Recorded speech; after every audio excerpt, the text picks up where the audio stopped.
So even though as a poet he might have been a minor poet, as a rock lyricist, you know, he's a great rock lyricist, because everything he talks about, the themes he talks about, they're so grand and ambitious, but he pulls it off.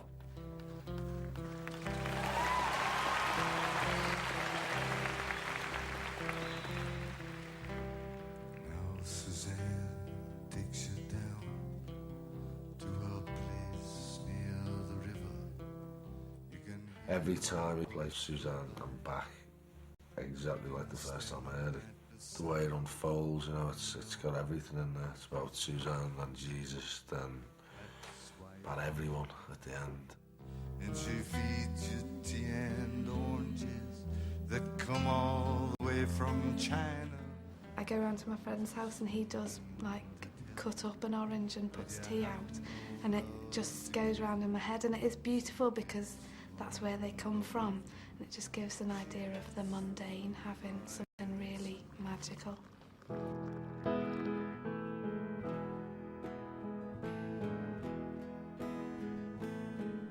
Ian McCulloch loves this song so much he's recorded it especially for us. Suzanne takes you down to a place near the river. You can hear the boats go by. You can spend the night beside her, and you know that she's half crazy, but that's why you wanna be there. And she feeds you tea and oranges that come all the way from China. And just when you mean to tell her that you have no love to give her, then she gets you on her wavelength, and she lets the river answer that you've always been her lover. I always think of him singing that on a riverbank, you know, in Canada. It's probably the most perfect combination of melody, lyric. Touched a perfect body with your mind.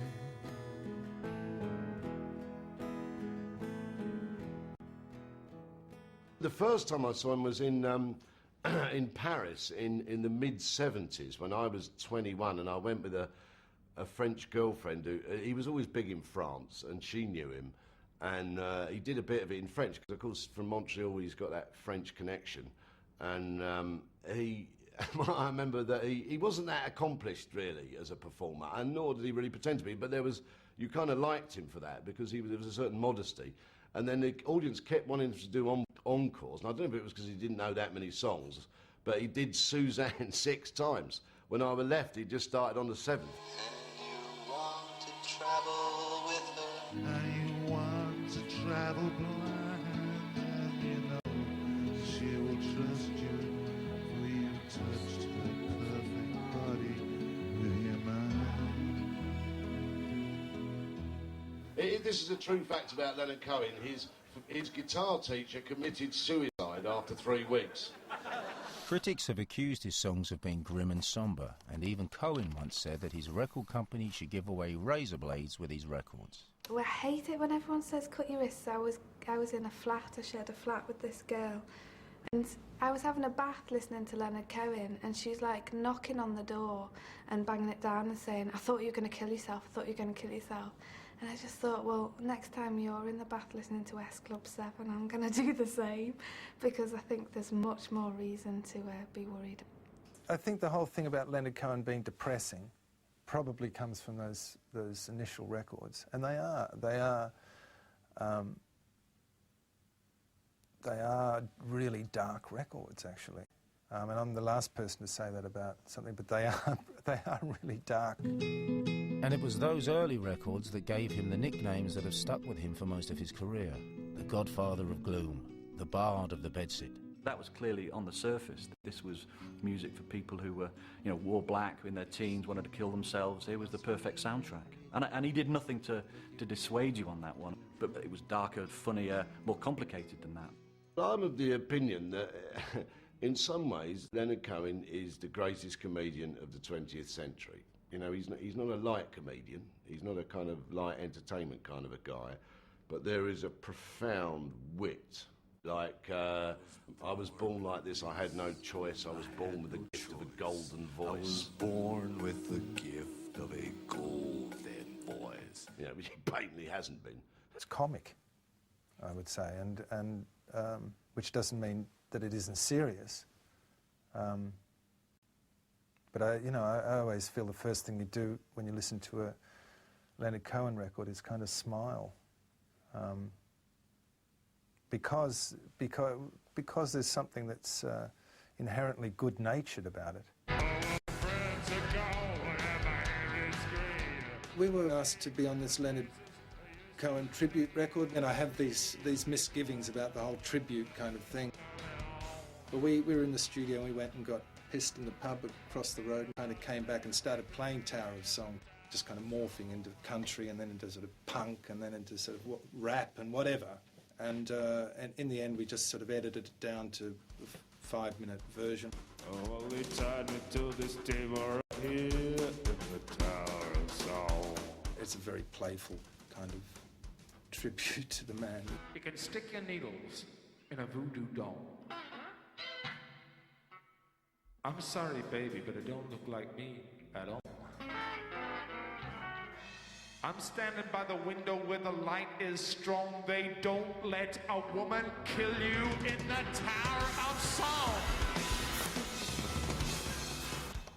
Since Judy Collins first covered Suzanne in 1966, there have been over 720 cover versions of Leonard Cohen songs from all over the world and several tribute albums. Artists as diverse as Bono to Nina Simone have covered his songs.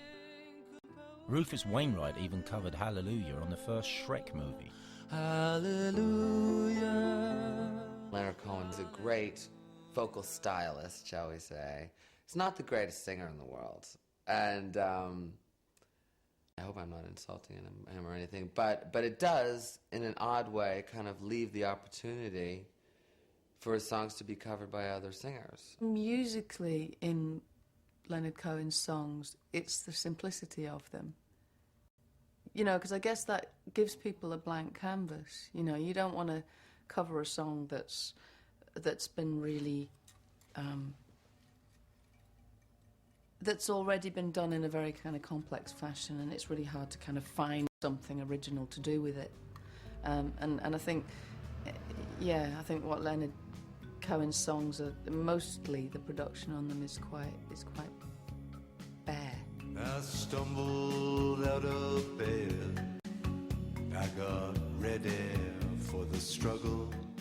I think in his head he probably thought he was picking out extremely kind of generous melodies, but they were barely melodies. They were hints of melodies, and other musicians obviously have picked them out more.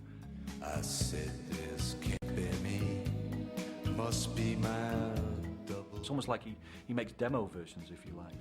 I stumbled out of bed. I got ready for the struggle. All the artists that cover Leonard Cohen are not interested in the fashion of the time, being bullied by their record companies. It's a kind of, it's not really even integrity. It's something more automatic to them than that.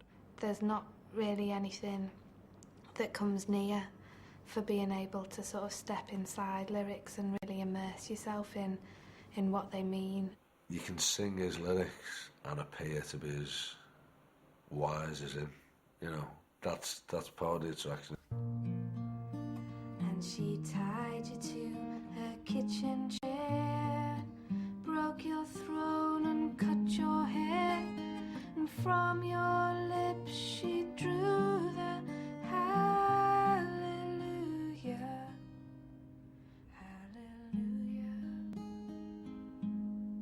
hallelujah. Everyone and their dog have done hallelujah. Hallelujah.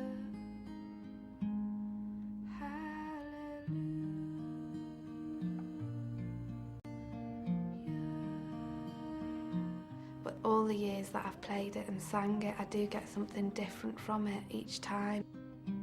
Baby, when I go from one verse into the next, I feel like I'm stepping into different rooms. I used to live